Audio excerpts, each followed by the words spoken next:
વારંવાર આ ગંદકીનો પ્રશ્ન રહે. અહીંયા રહેવાતું નથી. મચ્છરિયા એટલા થઈ ગયા, જીવજંતુ એટલા થઈ ગયા, બપોરે જમાતું નથી. રાત્રે સૂતા હોય તો એની વાસ આવે છે, નકરી એવી વાસ આવે છે કે વાત જવા દો. એમ અહીંયા રહેવાનું હરામ થઈ ગયું છે.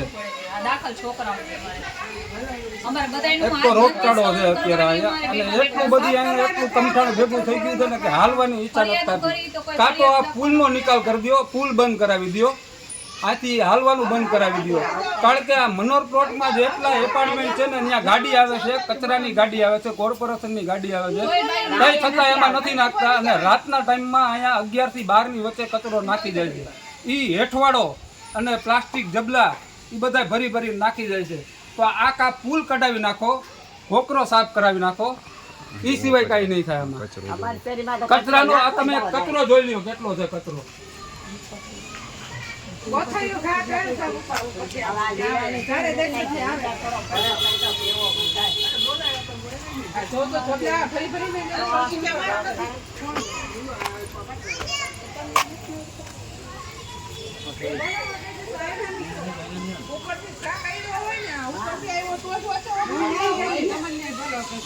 આપણે કેના કેવું ભાભી જોયા વગર